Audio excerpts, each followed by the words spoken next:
My name is Reiko Torres, 32 years old. 6 months before my wedding, I thought I had everything under control. Every detail mapped out, every expense tracked, every decision neatly organized in spreadsheets that made me feel safe. I believed if I planned well enough, nothing could go wrong. I was wrong about one thing: the man I was about to marry. Adrian Cole and I had been together for 4 years, living in the house I bought before we met.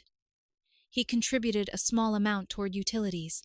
I carried everything else: the mortgage, the insurance, the repairs. But when it came to the wedding, suddenly it became our dream. Or more accurately, his family's dream. There was a group chat called Adrian and Reiko's Big Day that never stopped buzzing. His mother Linda, his father Charles, and his younger sister Megan treated it like a full-time operation. Every hour new demands. Flowers had to be perfect. Music had to impress. Guests had to be wowed. I listened. I adjusted. I paid. Because the truth was simple. The $30,000 in my savings account was mine. My effort. My discipline. My sacrifice.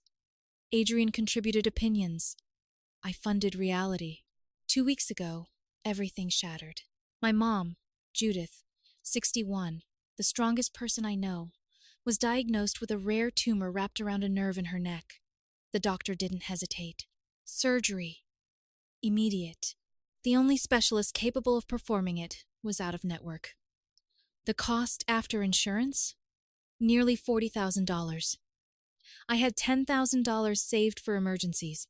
I was still $30,000 short. That night, I sat Adrian down. My hands wouldn't stop shaking. Adrian, it's Mom. It's serious. She needs surgery. I have to use the wedding fund. For a moment, he looked concerned. But it wasn't real concern. It was distant, like I'd told him about bad weather. That's awful. Is she okay? He asked. No, she's not okay. She needs this now. I swallowed hard. I'm transferring the money. We'll postpone the wedding. I don't care about any of it right now. The shift in his expression was immediate. What? No, you can't do that. I blinked. I can't? He stood up, pacing. That's our wedding money, the venue, the catering I have, suit fittings next week. My chest tightened. My mom is fighting for her life. And this wedding matters to me, he snapped. To my family. We've made commitments. I stared at him, trying to understand how we were even having this conversation. She can't wait, I said quietly. He crossed his arms. Then she should find another doctor. Or wait. Wait. The word echoed in my head like something breaking. Then he said it. The moment everything changed. I'm not helping pay for your mom's surgery. That's your problem. It's your family. Something inside me didn't shatter. It went silent. Completely silent. I looked at him. Really looked. And suddenly everything made sense. The imbalance. The entitlement. The way I had been carrying us alone.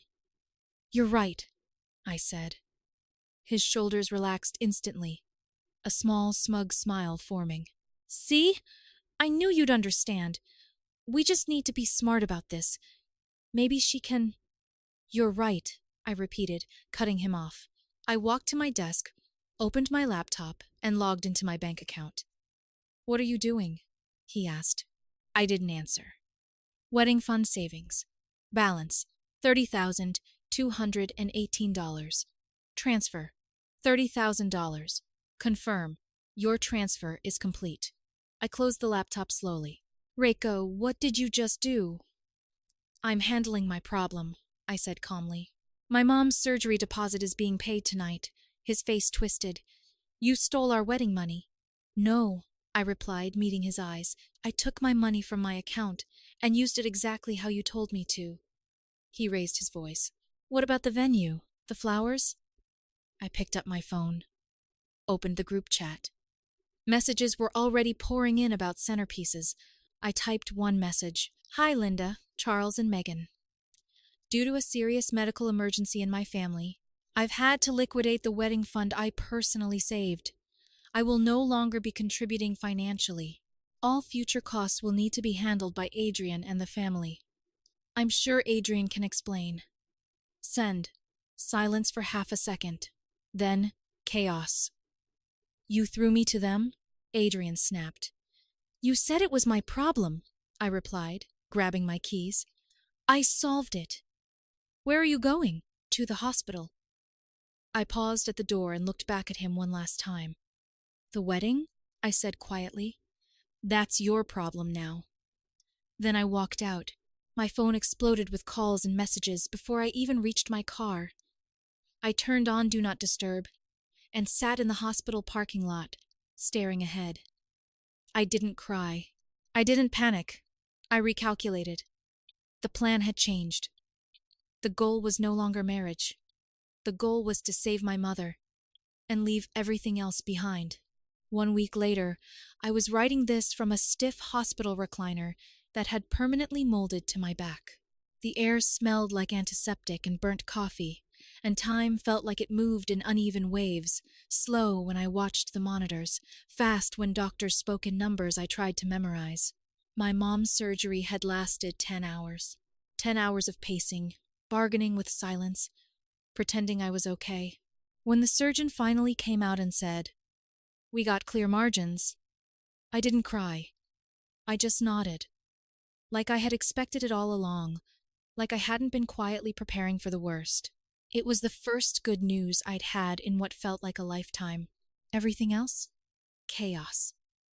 When I finally turned off Do Not Disturb, my phone looked like it had survived a storm. Hundreds of messages. Missed calls stacked so high, the screen lagged when I tried to scroll. It was almost impressive how quickly concern could turn into outrage when money was involved. Linda, Reiko, this is completely unacceptable. You don't cancel a wedding like this. Call me immediately, Megan. What? The fuck, Reiko? You're ruining everything. Adrian is freaking out. What emergency? Charles, let's be rational here. There must be another solution. Don't make emotional decisions. And Adrian, dozens of messages, each one sharper than the last. You humiliated me. You embarrassed my family. You better fix this. You owe us this wedding. Not one message asked how my mom was doing. Not one. I spent those days beside her, instead, holding her hand while she drifted in and out of sleep, listening to her mumble half-formed sentences through pain medication. I learned the rhythm of the machines, the quiet language of nurses, the exact moment fear would creep in when the room got too quiet. That was my world now. Not centerpieces, not seating charts, not a $5,000 dress. And then they showed up. I was in the hospital cafeteria, pushing around food I didn't want, trying to convince myself to eat something that didn't come from a vending machine. My phone buzzed. Adrian. I declined it without thinking. A second later, I felt it. That shift in the air. The tension. I looked up. Adrian was standing in the doorway. Behind him, Linda. Both of them looked furious. Reiko, Adrian said, striding toward me, his voice low but sharp enough to cut. A nurse nearby gave him a warning glance, but he ignored it. You've been ignoring me. I've been busy, I said, setting my fork down slowly. My mom just had major surgery, Linda scoffed, crossing her arms. Your mother, again. This whole situation has been blown completely out of proportion. I'm sure she would have been fine. I stared at her. Fine? I repeated quietly. They removed a tumor the size of a golf ball from her neck. She waved her hand dismissively. Doctors exaggerate all the time. Something in my chest tightened, but I didn't raise my voice. I didn't need to. We're not here to argue about that, Adrian cut in. We're here to fix what you did. What I did? I let out a small, disbelieving laugh. You mean paying for my mother's surgery? You mean stealing the wedding fund, he snapped. It was my money, I said evenly. From my account, saved long before we got engaged. And what about me? He shot back. What about my life? My plans? Linda stepped forward, her tone shifting into something colder. Reiko, you've embarrassed our entire family. People are asking questions. Deposits have been made. This isn't how things are handled. I looked between them, and for the first time, I felt nothing but distance. No guilt. No hesitation. Just clarity. Then Adrian said the part that sealed everything. "What about the dress?" he demanded. "I put down a $5,000 non-refundable deposit. You knew I was expecting you to cover it from the fund. You owe me that money." I blinked. "A dress?" I repeated. "My wedding suit," he corrected, frustration spilling over. "You owe me $5,000, Reiko. Upstairs, my mom was recovering from a life-threatening surgery. Down here, they were negotiating outfits." I leaned back in my chair slowly, studying him like I was seeing him for the first time. "Let me get this straight," I said, my voice calm, almost detached. "My mother is upstairs fighting to recover from a tumor removal, and you came here to ask me for money, for clothes." "It's not just clothes," he snapped. "It's my wedding. You're ruining everything. You're selfish. You've always been selfish. It's always been about her." He pointed upward, toward the ICU, and something inside me finally locked into place. "You're right," I said. He froze just for a second, a flicker of relief crossing his face. He thought I was giving in. "I am selfish," I continued. "I'm selfish enough to choose my mother's life over your party. I'm selfish enough to walk away from someone who would ask me to choose. And I'm selfish enough to tell you both to leave this hospital before I call security." Linda's eyes widened. "You wouldn't dare." I reached for my phone. "Try me." For a moment, no one moved. Then Adrian let out a sharp, frustrated breath. "This isn't over, Reiko. You still live with me. You still have to come home." I stood up, meeting his gaze without hesitation. "This is my house, Adrian," I said quietly. "I bought it before I met you. And no, I don't." I walked past them without another word. Didn't look back. That afternoon, I made 2 calls. The first was to a friend, Marcus. He was built like a wall and calm, in a way that made people think twice before arguing. I asked him to go to my house with a police escort and collect my essentials. 2 weeks' worth of clothes, my work equipment, the things I needed to function. He didn't ask questions, just said, "I've got you." The second call was to a lawyer, because this wasn't just about leaving anymore. It was about ending it completely. Marcus texted me later that evening. Said Adrian had been there, yelling, pacing, accusing him of trespassing even with the officer standing right there. Marcus ignored him, packed what I needed, and left. Simple, clean, controlled. Unlike everything else Adrian touched. That night, I sat beside my mom again, listening to the steady rhythm of the monitors, and for the first time in weeks, I felt something close to peace. Not because things were over, but because I finally knew exactly what needed to be done next. This wasn't damage control anymore. This was strategy. And I was very, very good at strategy. 6 weeks later, the house was quiet again. Not the kind of quiet that feels empty, but the kind that feels earned. My mom, Judith, was stretched out on the pull-out sofa in the living room, complaining about the soup I made like it personally offended her, which, oddly enough, was the best sign of recovery I could have asked for. "Too much salt," she muttered, squinting at the bowl. "You said that yesterday," I replied, not looking up from my laptop. "And I meant it yesterday, too." I smiled faintly. She was okay. That was all that mattered. Everything else, the wedding, Adrian, his family, had turned into something else entirely. A process. A war. Not loud. Not dramatic. Precise. After the hospital confrontation, Adrian didn't leave. He stayed in my house, refused to go. His reasoning? We were engaged. He lived there. It was his home, too. Technically, he wasn't completely wrong. Even without his name on the deed, he had established residency, which meant I couldn't just change the locks and be done with it. So I did it properly. I had my lawyer, Camila Reyes, file a formal eviction notice. 30 days. That was the deadline. Adrian's response?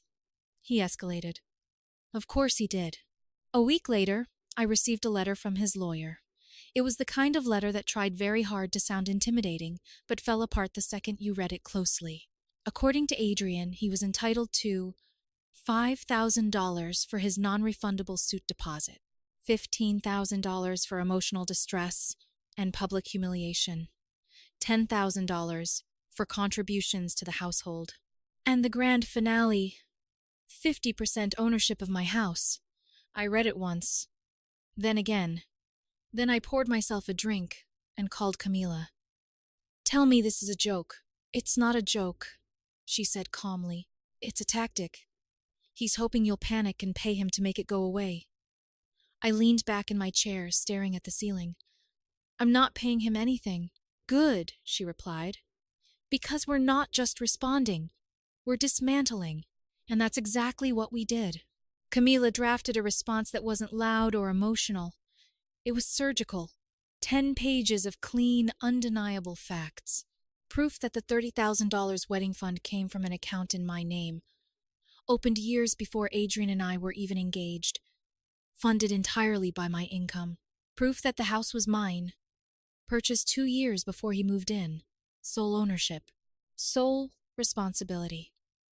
A breakdown of expenses. His average contribution? $120 a month. Mine? Over $2,200 monthly for mortgage, taxes, insurance, utilities, and everything else. We included the hospital receipt, the $30,000 deposit for my mom's surgery. Every number, every document, every truth he tried to twist, laid out in black and white. And then came the final piece. We didn't just reject his claims. We countered. We demanded $8,200 from him. His share of the non-refundable deposits I'd already paid for the venue and band costs, lost directly because of his refusal to support me during a family emergency. But that wasn't the part that ended everything. The real move, who we sent it to. His lawyer expected a private response. Instead, Camila copied Adrian's parents, Linda, Charles, people who had spent months treating that wedding like a public event. Now they were included in the reality. The cover letter was polite, professional, devastating. It made one thing clear: if they were involved in planning, they were involved in understanding the truth. No more filtered stories, no more selective narratives, just facts. Cold, unarguable facts. The response came faster than I expected. 24 hours later, Adrian's lawyer called. His tone was completely different. There's been a misunderstanding, he said carefully. My client will be withdrawing all claims. Of course he would, because the story he had been telling them didn't survive contact with evidence. The eviction deadline held. On day 30, a U-Haul truck pulled up outside my house. Not Adrian, not Linda. Charles and Megan. They moved quietly. No shouting, no confrontation, just boxes, furniture, silence. Charles avoided my eyes the entire time. When he finally spoke, it was barely above a whisper. Reiko. That was it. No argument, no defense, just acknowledgement. Megan paused by the door on her way out, holding a copy of the legal response in her hand. For what it's worth, she said quietly. We didn't know. Not like this. I nodded. I figured. She hesitated. Mom's furious. Not at you. Of course she was. Adrian's moving back home, she added. So, I guess that's his consequence. I didn't respond, because it wasn't my job to define his consequences anymore. They left. And just like that, it was over. No dramatic ending. No final argument. Just absence. Adrian lost everything. Not just me. Not just the wedding. He lost the comfort of living in a home he didn't earn. The image he had built in front of his family. The narrative that made him the victim. Because the truth replaced it.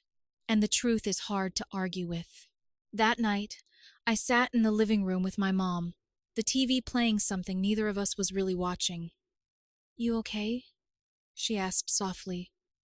I thought about it for a moment, about everything that had happened. The moment in the living room, the hospital confrontation, the quiet war that followed. And I realized something simple. I am, I said, because I didn't just save my mother. I saved myself. Adrian didn't just lose a wedding. He lost the one person who would have stood beside him no matter what. And now he has to live with that.